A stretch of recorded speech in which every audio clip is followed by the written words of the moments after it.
जी हाँ, नमस्कार। न्यूज़लेटर विच राकेश रंजन में आपका स्वागत है। आज मैं राजनीतिक व्यंग के साथ हाजिर हूँ। मुझे उम्मीद है कि आपको पसंद आएगी।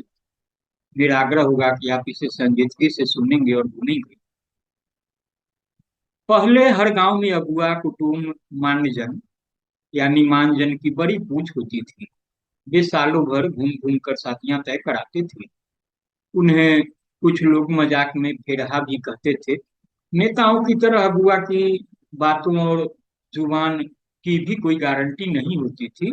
अगर अगुआ वर वधू को एक दूसरे के बारे में सब कुछ सच सच बता देते तो रिश्ते की सहमति कभी नहीं। अगुआ दूल्हे राजा के उन गुणों का धारा प्रवाह बखान करता था जो उनमें रत्ती भर नहीं पाए जाते थे। पता करना मुश्किल होता था कि कितना सूद, कितना सच और कितना झूठ बोलते हैं। अगुआ चाहे तो मखलूल लड़के के सिर पर मोहरी चढ़ जाए।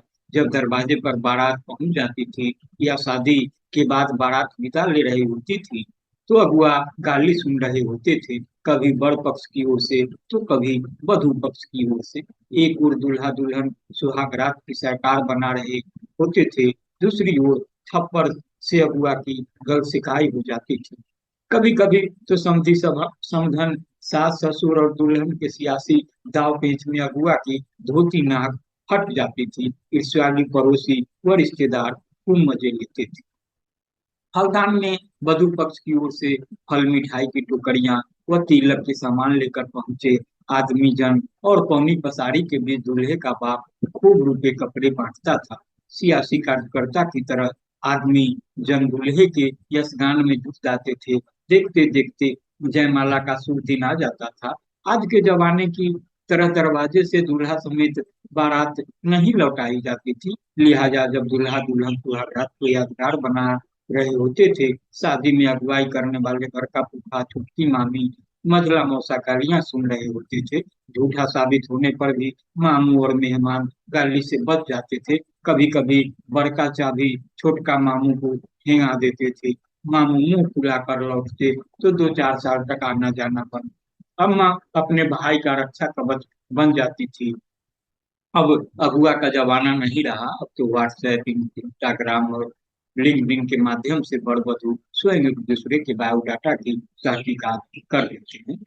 आपको बता दूं कि इसे लिखा है बिहार के वरिष्ठ पत्रकार विभेद त्रिवेदी।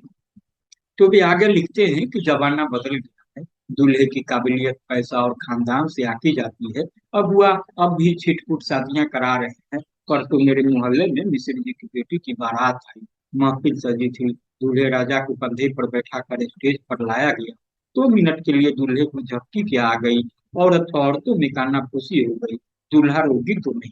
घूंघट की ओट से दुल्हन ने भी देख लिया। उमस और गर्मी के मारे दूल्हे को पसीना छूटने लगा। चेहरे पर रुमाल फेरते ही मेकअप उतर गया। जैसे कभी कभी मतदान से पहले प्रत्याशी बेनकाब हो जाता है। सबने पहचाना, ये तो वही लड़का हुआ है जिसे पिछली बार बारात समेत लौटना पड़ा था। स्टेज से ऐसा पटका कि चारों खाने चित। वही आज हरी मिर्जय उतार भगवा अचकन पहन रखा है। घूंघट की परवाह छोड़कर दुल्हन चिल्लाई, अब इसमें कौन से सुरखाव के पंख लग गए। अगुआ के ईमान बेच लिया। ये तो वही बात हुई जैसे करोड़ों की बोली पर चुनावी उम्मीदवार बनाए जाते हैं। इसके गले में जयमाला हरगिज नहीं डालो। दुल्हन को समझाने के लिए मोहल्ला के शर्मा जी को बुलाया गया। उन्होंने दोनों कुल की लाज रखने का वास्ता देकर कहा, भला है बुरा है जैसा भी है, दूल्हे राजा के गले में जयमाला डाल दो। शादी व सियासत में कुल और राष्ट्र की मर्यादा देखनी चाहिए। कुल खानदान की लाज रखने के लिए खास खास खानदान व जाति के उम्मीदवार खड़े किए जाते हैं। जनता हर चुनाव में गालियां देते हुए भ्रष्टाचारी, अपहरणकर्ता, माफिया, मुंहचोर, नकारा व निकम्मे कुलभूषण के गले में जयमाला डाल आती है। तू भी डाल दी, दुल्हन ने बीच में रोका। सियासत और शादी में अंतर है। जनता हर 5 साल पर जुआ खेलती है।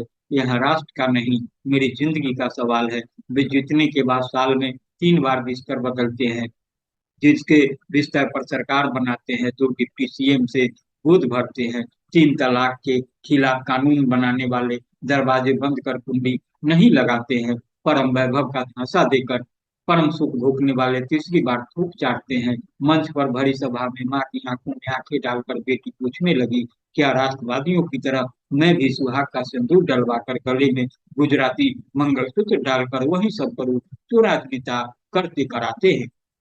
पत्नियों का साथ छोड़ने वाले मंगलसूत्र या मूल का मान कदापि नहीं रख सकते। मैं ऐसे मंगलसूत्र पर थूकती हूँ। दुल्हन का चेहरा तमतमाया, मां निरुत्तर हुई और मोहल्ले वाले सन्न रह गए। दूल्हे के साथ बारात लौट गई। पौनी पसारी आदमी जन सब हक्का बक्का रह गए। जो खाया सो जाने, देखने वाले फुसफुसाने लगे। पहले शादी में अगुआ होता था, खुद गाली लात खाकर भी शादी कराता था, दरवाजे से बारात नहीं लौटने देता था।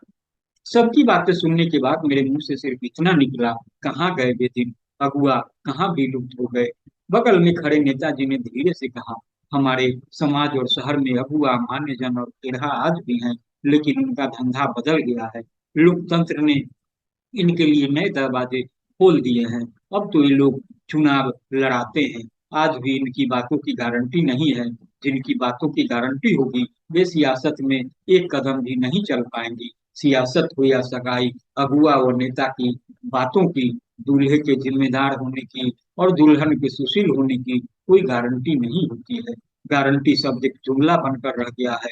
अब शादी और सियासत में लोग योग वर्ण नहीं, खानदानी, कमाओ धन, पशु, लड़ाकू, बाहुबली, जिताओ, जुमलेबाज उम्मीदवार तलाशते हैं। जनता जानती है कि जुमलेबाज बहरूपिया झूठ बोल रहा है, लेकिन अच्छे दिन के मंत्र से सम्मोहित होकर खानदानी उम्मीदवारों के गले में जयमाला डाल आती है। तो चूंकि यह रचना लंबी है, तो इसे मैं कड़ी के रूप में आपके समक्ष रखूंगा। यह रही पहली कड़ी। आप इसे सुने सुने और फिर मुझे अपनी प्रतिक्रिया से जरूर अवगत कराएं। लाइक करें, शेयर करें। और हाँ, एक आग्रह है कि अगर आपने अब तक न्यूज राकेश रंजन को सब्सक्राइब नहीं किया है तो सब्सक्राइब भी कर ले। नमस्कार।